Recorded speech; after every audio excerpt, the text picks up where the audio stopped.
بسم اللہ الرحمن الرحیم. سوشل میڈیا پر یہ اشتہار اس وقت بہت زیادہ شیئر کیا جا رہا ہے. بہت سے حضرات نے اس کے بارے میں معلوم بھی کیا ہے.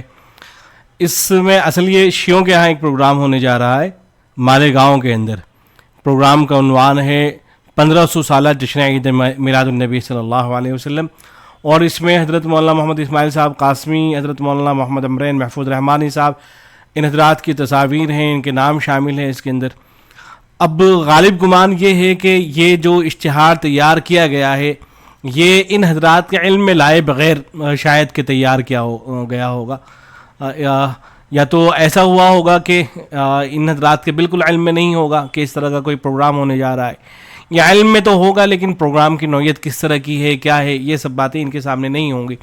تو انہوں نے رضامندی کا اظہار کر دیا ہوگا, تو انہوں نے باقاعدہ یہ بنا کے اس کو جو ہے شیئر کر دیا ہے.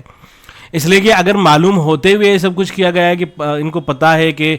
جو اثنا عشری شیعہ ہیں ان کے یہاں اس طرح کا پروگرام ہونے جا رہا ہے اور پھر بھی اس میں شرکت کی جا رہی ہے, تو بہت ہی افسوسناک یہ بات ہوگی. اس لیے کہ آپ اس اشتہار کو پڑھ کے دیکھیں تو آپ کو اندازہ ہوگا کہ یہ حضرات کس طرح کے عقائد و نظریات رکھتے ہیں. یہاں اوپر ہیڈنگ اس کو زوم کر کے دیکھیے گا, اس پہ لکھا ہوا ہے کہ زیر سرپرستی امام زمانہ علیہ السلام,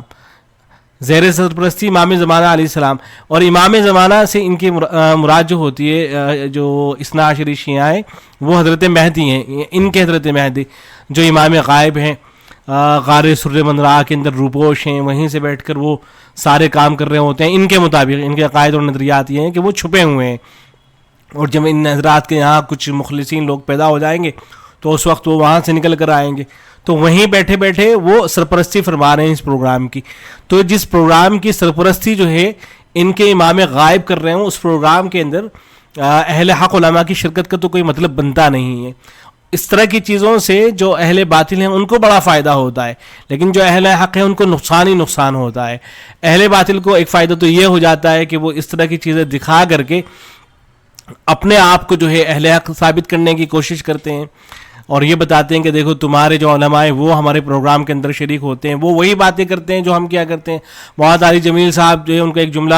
انہوں نے ایک بیان کے اندر بول دیا تھا کہ حضرت حسین رضی اللہ تعالیٰ عنہ کے غم میں رونا یہ تو نبی اکرم صلی اللہ علیہ وسلم کی سنت ہے. اب یہ جملہ بول دیا تھا انہوں نے, لیکن اور اہل علم نے اس کی سخت تردید کی. آپ فتاویٰ اٹھا کر دیکھیں گے سب نے اس کی تردید کر رکھی ہے.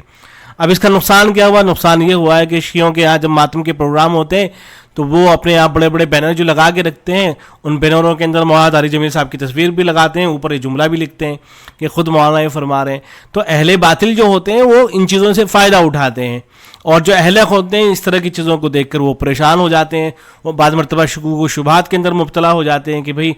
کہیں انہی لوگوں کے نظریات تو صحیح نہیں ہیں. تو اس لیے اس طرح کی جو چیزیں حضرت اقدس مفتی سعید احمد پانی پوری رحمۃ اللہ علیہ فرمایا کرتے تھے کہ جو اہل باطل ہیں اہل حق علماء کو کبھی ان کے ساتھ اسٹیج شیئر نہیں کرنا چاہیے. نہ تو اہل باطل کو اپنے اسٹیج پر بلانا چاہیے, نہ اہل باطل کا جو پروگرام ہوتے ہیں, دینی جو پروگرام ہوتے ہیں, اس طرح کے جو پروگرام ہوتے ہیں ان میں جا کر ان کا حصہ نہیں بننا چاہیے. اس سے حق جو ہے وہ گڑمڑ ہو جاتا ہے, پتہ ہی نہیں چل پاتا ہے کہ حق جو ہے کس طرف ہے. تو ہرگز جو ہے اس طرح کے جو دینی پروگرام ہوتے ہیں ان کا حصہ نہیں بننا چاہیے. سیاسی پروگرام ہوتے ہیں, آل انڈیا مسلم پرسنل بورڈ ہے, اس کے اندر وہ تمام حضرات جو اپنے آپ کو مسلمان کہتے ہیں ان سب کو شامل کر لیا جاتا ہے, اس لیے کہ جو غیر ہیں ظاہر ہے ان کی طرف سے جب پریشانی آتی ہو تو سب کو مسلمان سمجھ کے وہ پریشان کر رہے ہوتے ہیں. تو وہاں ٹھیک ہے, جو آل انڈیا مسلم پرسنل بورڈ کا مسئلہ ہے وہاں اس حد تک ٹھیک ہے, وہاں جو ہے اہل حق اور اہل باطل کا گڑ مڑ ہونے کا بھی کوئی مسئلہ نہیں ہے. لیکن جو اس طرح کے دینی پروگرام ہوتے ہیں اس میں اہل حق کو جو ہے کبھی شامل نہیں ہونا چاہیے. اور یہ پھر دیکھیں یہ تو سارے انہی کے نظریات ہیں نا. یہاں لکھا گیا ہے رہبر کبیر آقا خمینی نے 12 سے 17 ربیع الاول کو ہفتے وحدت قرار دیا تاکہ عالمی سطح پر تمام امت مسلمہ متحد ہو کر رسول اکرم صلی اللہ علیہ وسلم کی ولادت کا جشن منائے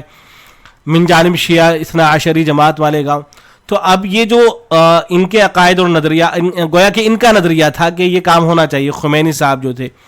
تو اب ان کا جو نظریہ تھا یہ جو چاہتے تھے اسی کی تکمیل یہ حضرات کر رہے ہیں. اب ان کے نظریے کی تکمیل کے لیے اہل حق کا یہاں شامل ہونا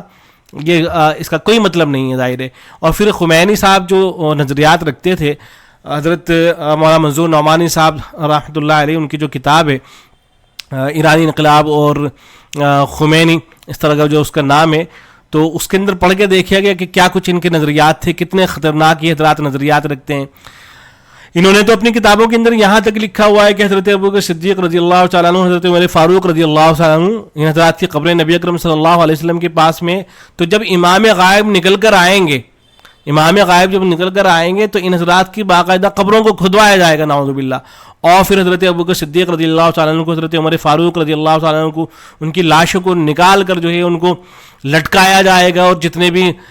شیعہ مسلمان مومن ان کے نزدیک وہ ہوں گے سب کو دکھایا جائے گا اور سخت سزا دی جائے گی نعوذ باللہ حضرت ابوبکر صدیق رضی اللہ تعالیٰ عنہ، حضرت عمر فاروق رضی اللہ تعالیٰ عنہ کو۔ تو اس طرح کے جو نظریات جن حضرات کے ہیں ان کے جا کے شامل ہو جانا اس طرح کے جشن عید میلاد النبی کے پروگرام میں، تو اس کا کوئی مطلب نہیں ہے۔ پھر جو بریلوی حضرات ہیں ان کا عید میلاد النبی منانا تو وہ کون سا برا ہے؟ جب آپ یہاں شریک ہو سکتے ہیں پھر وہاں بھی شریک ہو جایا کریں، تو یہ کسی بھی طرح سے درست نہیں ہے۔ اسی لیے دیکھیں اس پر جو حافظ اقبال ملی صاحب ہیں انہوں نے بہت سخت الفاظ میں اس پہ تبصرہ کیا ہے۔ حافظ اقبال ملی صاحب جو بڑی سلجھی ہوئی شخصیت کے مالک ہیں، دارالعلوم دیوبند بھی محاضرہ پیش کرنے کے لیے ان کا جانا ہوتا ہے، اور فرقہ باطلہ پر اچھی خاصی پکڑ رکھتے ہیں، گہری نظر رکھتے ہیں۔ تو حضرت حافظ صاحب نے اس پہ تبصرہ کرتے ہوئے فرمایا ہے کہ سمجھ میں نہیں آ رہا ہے کہ کس چیز کی کمی ہے، علم کی کمی ہے، فہم کی کمی ہے، غیرت دین کی کمی ہے، عزت کی، شہرت کی، عہدوں کی، مال و متاع کی، کس کی آخر کمی ہے؟ پھر کہتے ہیں یہ قسماً کہتا ہوں حضرت علی رضی اللہ تعالیٰ عنہ سمیت تمام خلفائے اسلام، صحابہ اکرام، سیدہ فاطمہ، حضرات حسنین رضوان اللہ تعالیٰ علیہم اجمعین سمیت تمام اہل بیت اکرام، تمام فقہاء، محدثین، تمام متکلمین، صوفیاء اور ان کے علاوہ ہر مسلمان جو تاریخ اسلامی سے واقف ہے، جس کا فہم سلامت ہے اور جس کی غیرت دین و ایمانی زندہ ہے، دین اسلام کا چہرہ مسخ کرنے والے، اللہ تعالیٰ کی ذات پر بداگاہ غلیظ عقیدہ لگانے والے، جبرائیل امین علیہ السلام سے بغض رکھنے والے، نبی آخری زمان صلی اللہ علیہ وسلم کی نبوت پر حرف اٹھانے والے، قرآن مجید کے نامکمل اور محرف ہونے کا نظریہ بنانے والے، بخاری کے بجائے خود ساختہ اصول کلینی مان کر مرفوع احادیث نبی صلی اللہ علیہ وسلم کا انکار کرنے والے، امہات المؤمنین خلفائے ثلاثہ سمیت تقریباً تمام اصحاب پیغمبر پر بھونکنے والے، ان تبرائیوں، ان رافضیوں کے اسٹیج پر ہرگز موجود نہیں ہوتے۔ کیا کہا جائے کیا نہ کہا جائے۔ فی الوقت شیعوں کے اسٹیج پر تشریف لے جانے والے ان زعمائے ملت سے ایک اہم سوال اور اس کا جواب مطلوب ہے۔ سوال یہ ہے کہ بطور خاص اگر شیعوں میں موجودہ نظریات و اعمال سمیت کہیں بھی ذرہ برابر ایمان باقی ہے، تب یہ سوال ہے کہ آپ مقتدیان امت کا ان رافضیوں کے اسٹیج کی زینت بننا من وقر صاحب بدعہ فقد اعان علی حتم الاسلام کا مصداق بنتا ہے نہیں؟ یعنی آپ حضرات جو ہیں ان کے پروگرام میں شریک ہونے جا رہے ہیں، اور ایک طرف یہ فرمایا گیا ہے کہ جو صاحب بدعت کی توقیر کر رہا ہے، اس کی تعظیم کر رہا ہے، تو گویا کہ وہ اسلام کی جو بنیادیں ان کو منہدم کر رہا ہے، اسلام کی بنیادوں پر وہ پھاوڑا اور کلہاڑی چلا رہا ہے ایک طرح سے۔ تو کیا آپ حضرات یہی کام نہیں کر رہے ہیں؟ یہ اصحاب بدعت ہیں، ان کے یہاں شریک ہونا، بلکہ اس سے بھی آگے بڑھ کر ہیں نا، صرف اصحاب بدعت نہیں ہے بلکہ ان حضرات کو تو دائرہ اسلامی سے خارج قرار دیا جاتا ہے۔ تو ان حضرات کی اسٹیج کی آپ زینت برنے، تو کیا آپ جو اسلام ہے اس کی بنیادوں کے اوپر کلہاڑی نہیں چلا رہے ہیں، پھاوڑا نہیں چلا رہے ہیں، آپ اس کو منہدم کرنے کی کوشش نہیں کر رہے ہیں؟ یہ جو ہے حافظ اقبال ملی صاحب نے لکھا ہے۔ اور دیکھیں دارالعلوم دیوبند کے فتوے میں یہ جو شیعہ اثنا عشری ہیں ان کے بارے میں صراحت کے ساتھ لکھا گیا، جب پوچھا گیا کہ کیا دنیا میں بسنے والے شیعہ، خاص طور پر شیعہ اثنا عشریہ، اسلام میں شامل ہیں، خارج ہیں، ان کے ساتھ مسلمانوں جیسا سلوک کیا جائے یا غیر مسلم جیسا، مثلا ان کی بیٹیوں سے نکاح اور ان کے جنازوں میں شامل ہونا وغیرہ، برائے کرم جلد جواب دیں۔ تو جواب میں لکھا گیا ہے کہ اثنا عشری شیعوں کے جو عقائد کتابوں میں لکھے ہیں ان کی روح سے وہ اسلام سے خارج ہے، ان کے ساتھ کسی طرح کا تعلق رکھنا جائز نہیں ہے۔ تو کیا یہ صرف عوام کے لیے یا علماء کے لیے بھی ہے؟ ظاہر ہے سب کے لیے کہ بھائی کسی طرح سے ان کا تعلق، ان کے ساتھ میں تعلق نہ رکھا جائے۔ اور پھر آپ اس طرح سے اگر تعلق قائم کر رہے ہیں کہ لوگوں کو غلط فہمی پیدا ہو رہی ہو، تو اس کی تو کسی بھی طرح سے اجازت نہیں ہوگی، نہ نکاح کرنا جائز ہے اور نہ ہی جنازے وغیرہ میں شریک ہونا جائز ہے۔ تو حاصل یہ ہے کہ جو اشتہار شائع کیا گیا، غالب گمان یہی ہے کہ ان حضرات کے علم میں نہیں ہوگا، ان کو بغیر بتائے جو ہے انشاءاللہ امید ہے کہ ان کی طرف سے وضاحت بھی آ جائے گی، اس لیے کہ بہت اس کو شیئر کر دیا گیا ہے اور بہت سے لوگ اس کے بارے میں سوال کر رہے ہیں، تو ان حضرات کی طرف سے انشاءاللہ امید ہے وضاحت بھی آ جائے گی۔ لیکن اگر خدا نہ خواستہ وہ شریک ہو رہے ہیں تو پھر ان ساری چیزوں کو، ان حضرات کو پیش نظر رکھنا چاہیے، ایسا نہ ہو کہ آپ کی شخصیات سے اہل حق کو نقصان پہنچ رہا ہو اور اہل باطل جو ہے فائدہ اٹھا رہے ہوں۔ والسلام علیکم ورحمۃ اللہ۔